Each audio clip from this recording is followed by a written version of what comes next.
to work, people shoot at me. Ray goes to work, people do the wave.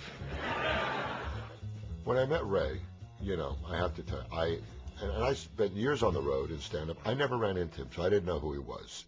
You know, so I slipped him a 10, and I said, I'm going to need a new robe. Brad Garrett was the first person cast. Right. I remember being in New York when the casting was going on, and I remember Stu Smiley calling me and telling me, you know Brad Garrett, you know the comedian Brad Garrett, and I knew of him from Star Search and everything. He was the champion. He came in, he had a real funny reading, you know, and I pictured Brad Garrett, I was like, no way. I remember reading this pilot called Everybody Loves Raymond, and I went, who wrote this? It's a dog and pony show. No, I looked at my pimp at the time, and I said, pull over. And I said, I think this really is very, very unique writing. And it was the first pilot season that I was getting just a little heat. I just finished a Seinfeld episode where I was really getting some recognition, and I was getting really, for the first time ever, some great stuff sent to me. And there were projects with a lot of big-name people in it. And this other project came with this guy named Ray Romano, you know, who, the name, I thought it was, you know, the loofah boy at the Melrose Baths. Who knew Ray? Did you have to bring your brother over? Well, my brother lives with them. He doesn't like staying alone. He's 40, Ray. Well, you know, I read it, and I believe what they were looking for originally, you know, wasn't like, you know, get me a 7-foot Jew. I don't think it started like that. Can you say that on DVD? We pictured a shorter guy because I think Ray's older brother is a little shorter than him, and it just seemed funny to me that, oh, his older brother, shorter, literally looks up to Raymond. Then, you know, this mountain walks into the office, and you think right away, well, that's another way to go, you know, and then he opens his mouth, and we fell over laughing. He's just an imposing physical figure, and next to Ray, just the picture alone seemed to be funny. But he came in, gave a great reading, and I'm not sure who was his champion, but there wasn't a lot of discussion about Brad. It was a pretty unanimous feeling that Brad was the guy to play Robert. You think I'm wasting my life?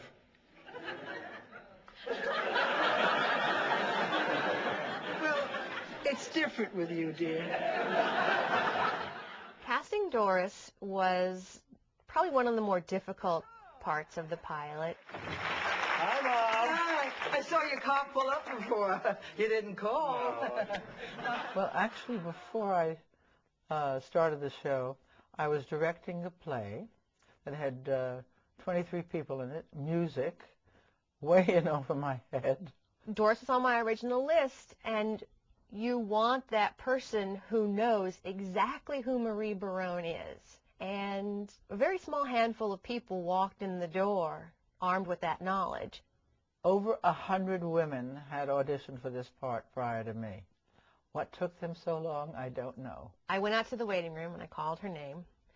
And as I brought her in the room, she stopped me. She grabbed my wrist at the door and she whispered to me, she said, I'm telling you, if I don't get this role, I'm tearing up my SAG card.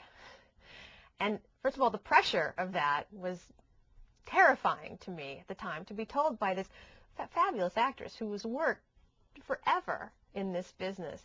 I mean, she knew she was right for this. When I approach this part, I approach it from a completely dramatic level. I don't think of it as funny. I do my character as I see her. She gets in your hair. She tells you what to do with your life. She does all those terrible things, as all mothers do.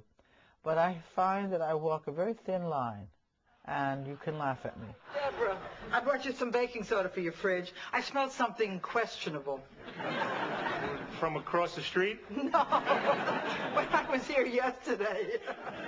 When you finally hear the words said the way they're meant to be said, getting every single joke, and finding jokes that you never knew existed, that part's really exciting. Nobody came close to Doris Roberts. She just knocked it out of the park. Yeah. She read with that through them unseen, and just was the character. Just was exactly. Nobody ever had a second thought about not using her. I mean, it was clear.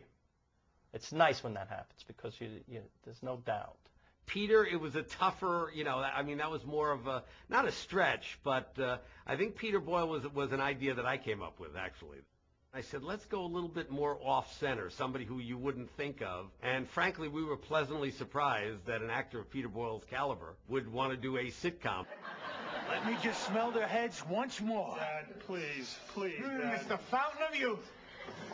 I'm sucking in that youth. I'm begging you. I got a call to come for a meeting at actually at Universal Studios for this pilot. So I decided I'd take my wife and daughters.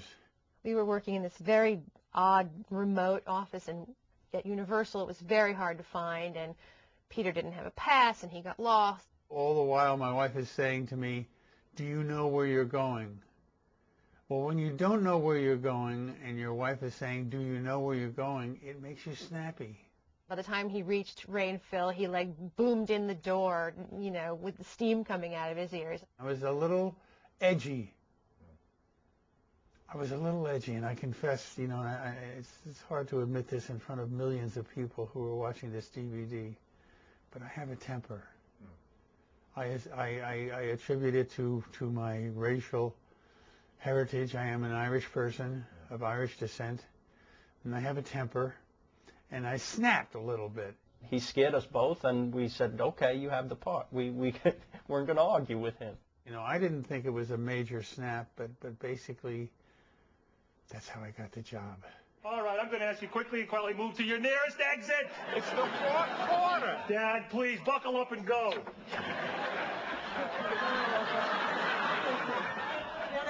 When somebody does you a favor, you're supposed to say thank you. Thank you, Mom and Dad. You're wonderful grandparents. You're not evil at all. Ray was a stand-up comedian.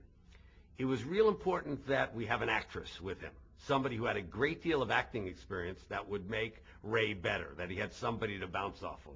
It's not just the wife. You don't want to just have the wife, the kind of, oh, hi, dear, let me get your dinner. We want her to be a three-dimensional character. We want her to have a personality. We want her to, be this character who's my wife and Ray's wife, who gives us trouble sometimes and we have to answer to. Maybe you need a break. I'll tell you, why don't you go out with Linda tomorrow night? What, and leave the kids with your parents? No, I'll do the kids. Oh. Oh.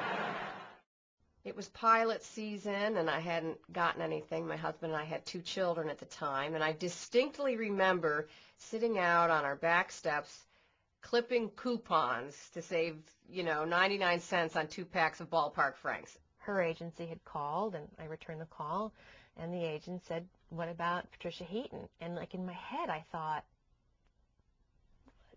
fantastic, that V8 moment. Why didn't I think of that? I got this call to go in and read for Everybody Loves Raymond, and had never heard of Ray, never heard of Phil Rosenthal. I'm just feeling hassled and pressured because I got the kids at home and the sitter wants to leave, and I walk into the waiting room. There's 12 women in front of me. And I just thought, I think we saw 200 women for this role. I was flying back and forth, New York, here, having casting sessions, and this is actually the hardest role in the world to cast. And it was about a week before we were supposed to start filming. Yes. I said to all these lovely women, I said, do you mind if I go in first? I'll be really fast, but I have the sitter. I got to go. And they were all so lovely. And they said, yeah, sure, of course, go in. Patty walked in the door already a wife and mom. She was very much at ease. I didn't feel like there was an actress there eager for her next job. She was really sort of like, listen, I got to go get my kids. And there was something about that really matched Deborah. I went into the room and sat down, and there were all these people in the room who I'd never seen before, and they were so gracious and so lovely. And they said, and of course, this is Ray Romano. And I looked over, and look, we all now know that Ray is a genius and extremely sexually attractive. At that time, it didn't really jump out at me.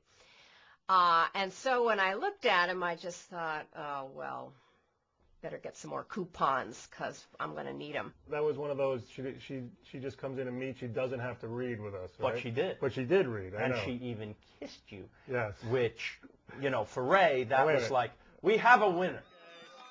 Cookie.